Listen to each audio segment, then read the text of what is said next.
Okay, so this is another entry for our oral histories archive, and this is about the 25th anniversary for the library building. We are here today.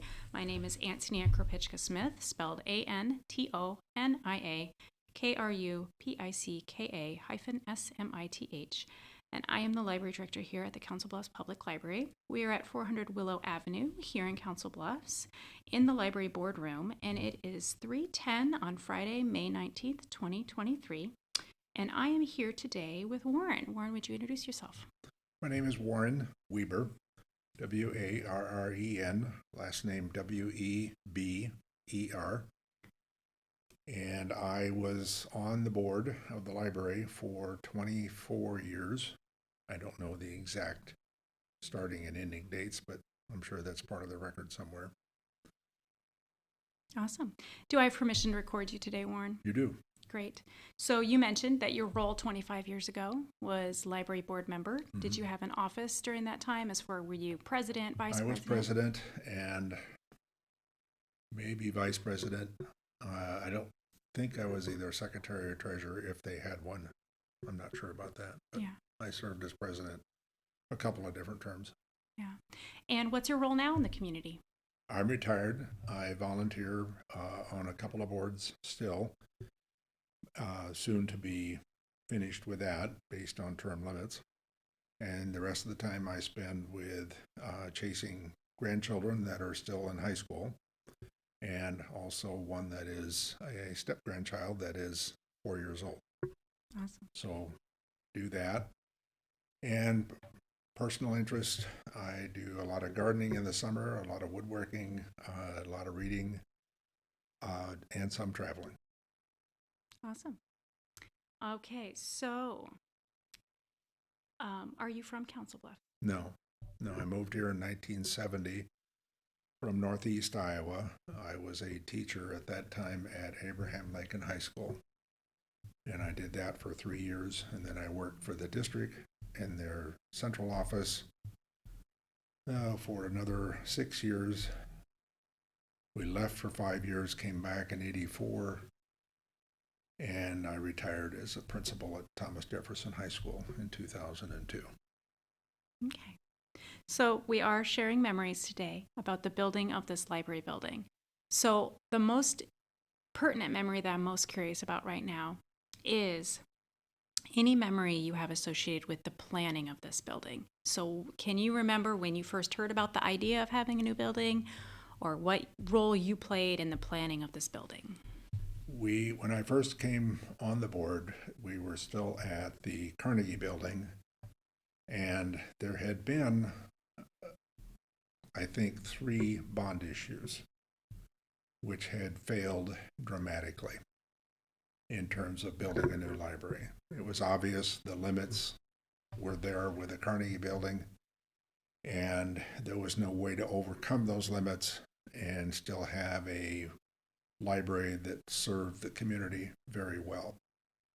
And so there had been plans through an architect that were there, but for whatever reason, the community just said, no, we're not going to pay for a new library. So the question was, now what? It seemed pointless to do another bond issue when the first 2 or 3 just failed badly. I mean, it wasn't even close. So I don't know quite how the decision was made, but the decision was made to figure out if we could fund this through contributions from the community. And the architects updated the plan, and the library started, the board and others started working on behalf, the foundation started working on behalf of the library. And the campaign was initiated, and the short story is it was successful. I don't remember the dollar figure, but I think 25 years ago, the building was constructed for somewhere in the neighborhood of $15 million. So there were some major contributions from families like the Bennett family, from Iowa West Foundation, and there are a lot of individual contributions, people giving $100, $50, whatever it is. And eventually it added up to the point where it was apparent that we could do the new library. I don't remember the location and how that was acquired. If that was discussed while I was on my early years on the board, I don't remember. But the location was acquired. There used to be a Sears building and maybe a bank in this area, but all of that was done, and so the lot was prepared to build the library. So 27 years ago, construction started. God, I can't think now. When I first came on the board, the librarian was a woman named Barbara Cherney. And then Jim, is it Stone, became the librarian who was here when the transition actually took place. And so he was the first librarian in the new library. So there was a lot of planning of details and how to get all this done and put together, how to transfer all the materials from Carnegie over to Willow Avenue. And all of that took place. There was a major opening, both for previous board members and friends of the library and foundation members. And the key speaker when this first opened was an author by the name of David Halberstrand. And then it was a general opening, and everybody was, and I think continues to be impressed with the building and what it's like to come in and take advantage. So that's what I remember of the transition from Carnegie to here. It was a lot of work. Everybody was excited. And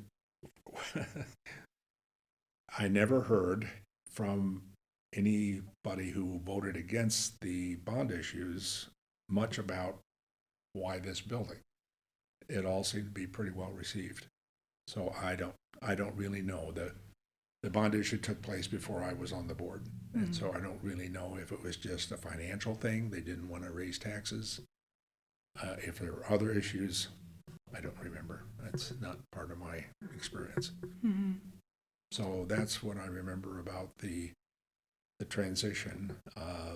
It was kind of an exciting time. And we had a lot of fun with getting the planning and all of that. It's a very busy time for the board because a lot of the details had to be reviewed and make sure that, okay, it fits and it's all according to Hoyle. So it was a very involved kind of time with the board. Do you remember any setbacks? Like, is there one that you're like, that could have made or break it? Well, I think what happened, Tom Hannafin was mayor at the time. And somewhere I was in conversation with him, it dawned on him that this building was 3 times the size of the Carnegie building. And of course, the city has always contributed a budget that provides for maintenance and equipment and collection and salaries and so forth. And he realized, oh my God, this is going to cost 3 times as much in order to fill it with a collection, have staff available to manage that collection, manage the increased traffic into and out of the library and so forth. But to his credit, he did it. And I know the budget went up, but it went up.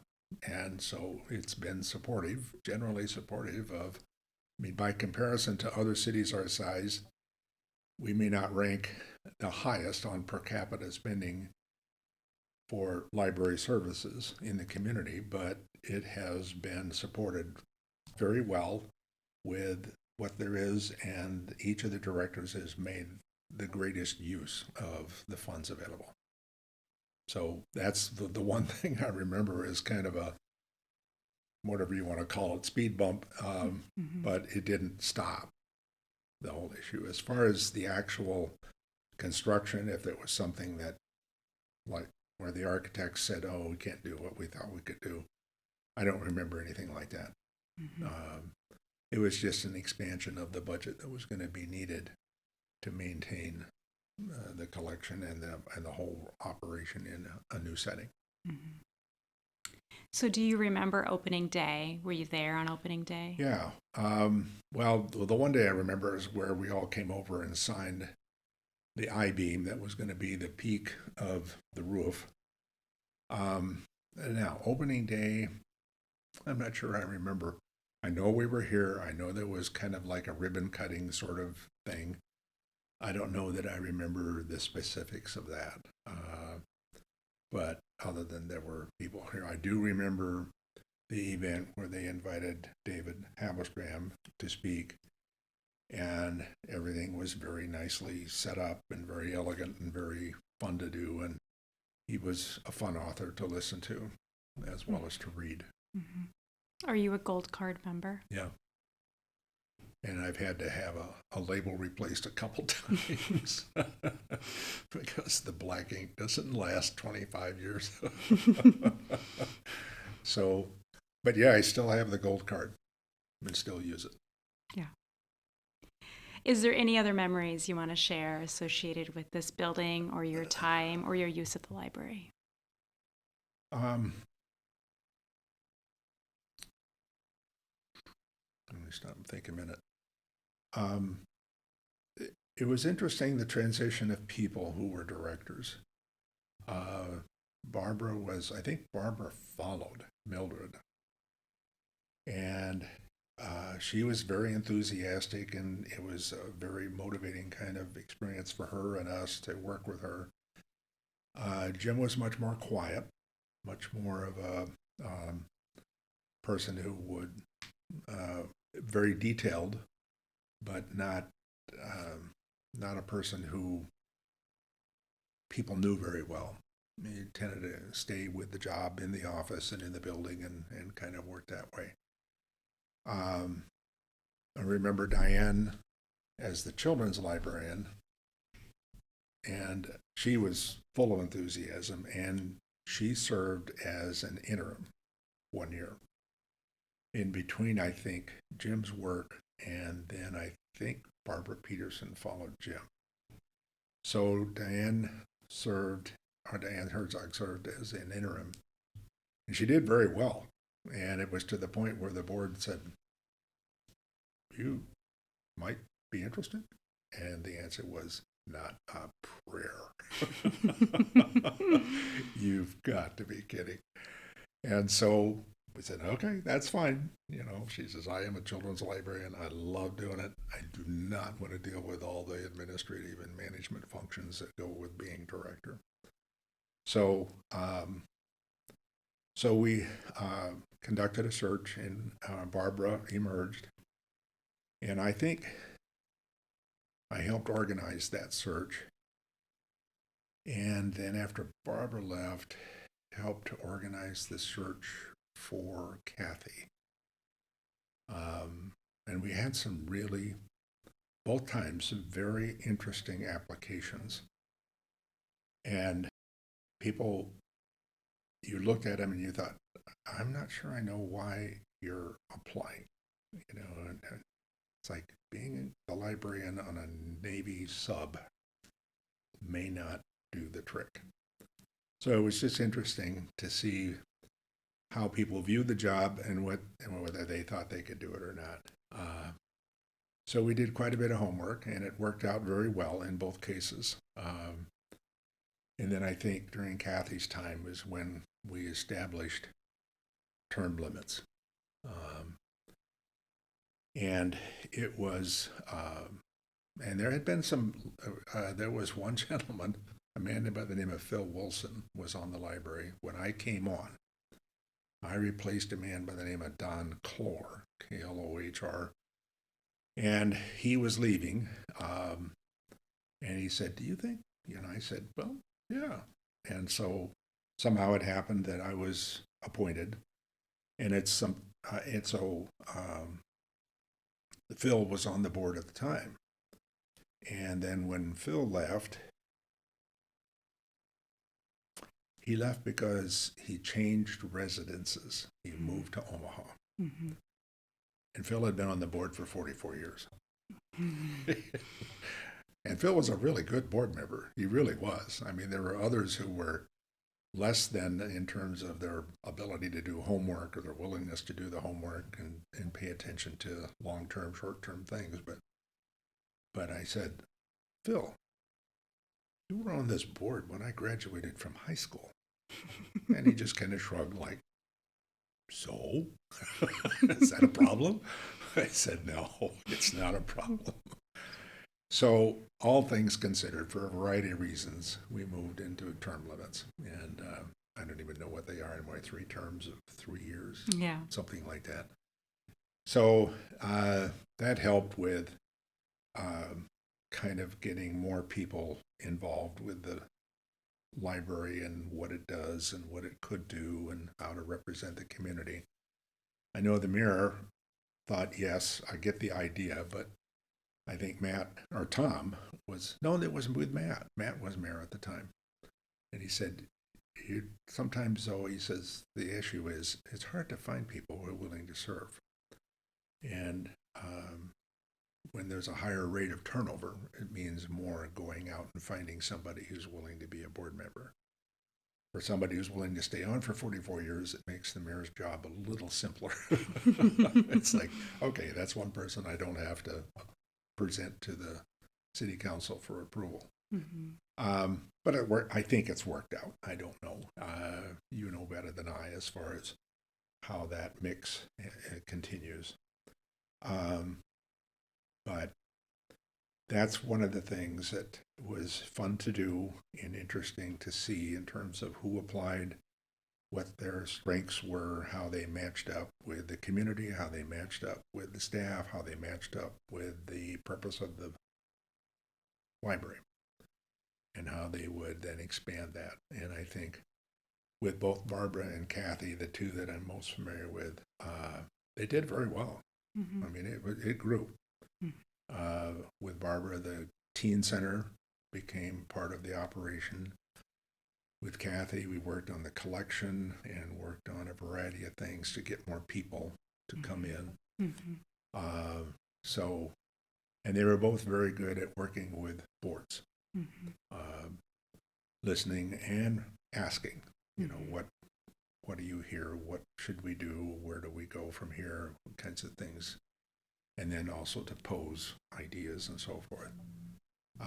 So they were both solid in terms of their support and their informing the board as to what's going on. Okay, yeah.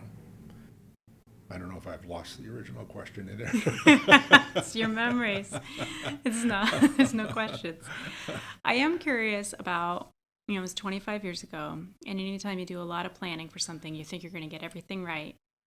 And then it happens, and you open the doors, or you're in it for 2 years, and then you're like, well, that was a big mistake. I remember the lights way on the high ceiling were an issue. It was like, why don't they last longer than they do? Because getting one of those changed and or repaired was like, well, you got to bring in this hydraulic thing and get somebody way up there. Some of that kind of stuff was like, that was one of those glitches that nobody saw coming.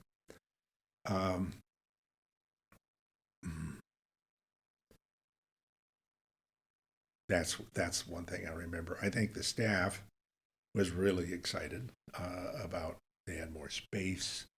Things could find their proper place and not be stored in the basement of a building that was 100 years old and with all kinds of creatures in the basement that nobody knew quite what is that. And I don't think I want to go down there anymore. So that was an exciting thing for staff, is to have that happen. The other thing that I think the board worked with,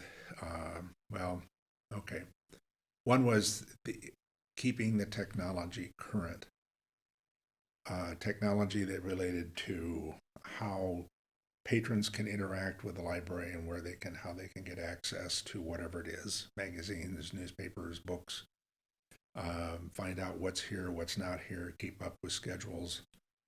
The other thing was 9/11 and the safety acts that were passed by Congress, because it began to create issues of who's monitoring what in the way of patron use. And that became a real concern for the board. It was kind of a, it was a real issue in terms of, is anybody going to be monitored if they come in and check out anything, whatever it is, online or in person? And the board was very concerned about the confidentiality of that kind of transaction. And of course, at the time, I don't know if it's still the case, the federal law allowed for whoever it was, Department of Defense or whoever it was, to ask the library for various kinds of records. And the concern was, well, when are they going to ask and what are they going to ask for? So, and yet, the director was in a position of saying, well, I can't even share with the board what some of the things are that people, check out of the library. That's really a confidential arrangement between the patron and the library. So the shorthand signal was on every board agenda. It was stated there had been no request for records by the federal government or whatever department it was. So that was our confidence builder to say, okay, nobody's asked, we haven't had to provide. And I don't think it ever happened that the library was asked, while I was on the board, that the library was ever asked for that kind of information in the name of whatever it is, public safety or public security and that kind of thing. But it generated a lot of conversation within the community about that, and as technology grew, of course, it allowed all kinds of access to the internet. And so there's all kinds of things on the internet, nastiness as well as other things. So the question was, should there be any kind of filtering? And while I was on the board always consistently said no. And I think the directors would have done it had the board agreed, and the directors, the two that I worked with most frequently, both said, no, that's not it. I mean, you as a board can decide, but that's not what I would recommend. And the board said, well, that's not what we would approve either. And it was interesting because when I think I was president at the time, received a call from a staff member of a U.S. House representative who was no longer part of this part of the state, saying we should filter. And I thought, well, that's interesting that a staff member from a U.S. Congressman's office would come forward and make that request. My response was, you really need to talk to your boss, because Congress has passed legislation that allows for a person to go anywhere on the internet for 2 hours, and then they must ask for permission to do another 2 hours. We do not filter anything they do. So if you want something different, you really need to go talk to your boss, because we're following national legislation. Well, that was the end of the conversation, and I don't think any more came of it. But there were some people who wrote to the board and said, you really ought to, there's too much nastiness, and so you really ought to not allow that. And even if somebody walks by and sees something.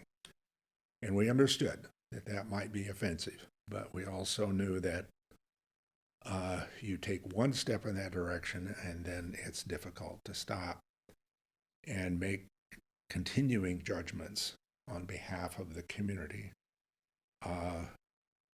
as to what should and shouldn't be allowed. And knowing that even with the technology at the time, it would be difficult to do that. because there'd always be these, is it an example of or not an example of this kind of offensive material or information? And offensive in what way? So it really got to be, now, it's just not a good idea. And we stayed with that while I was on the board. Since I left the board, I have no idea what the conversations have been and what the decisions have been. But that we worked with that for a couple of years. The board, no matter the members, stayed consistent that it really, if we are about access, we are about access. And if you have a child who sees something that you don't want them to see, we would ask you to help us with your child's travels to the library, because we aren't there and the staff isn't always there. So it really is up to you to help the child not see that. If you don't want them to see that, not go there. If you don't want them to go there. Mm-hmm. And then after a while, the issue just sort of faded, and it never lasted. Mm-hmm. And so we were fine at that point. Yeah.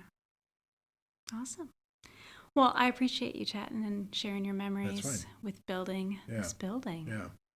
Yeah. And everything associated with it. It was a fun time. I enjoyed the board and its work, and the thought that everybody gave to all of that, and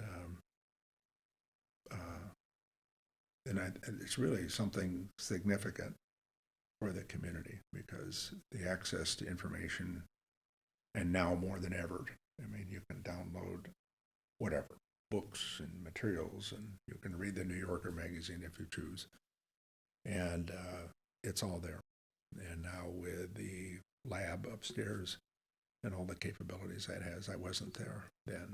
We thought the teen center was one of our big innovations, and that, I don't know what the service level is now. I don't know how many students actually take part, but then we had, seemed like anywhere from 75 to 100 students who were pretty regular coming in and being part of that.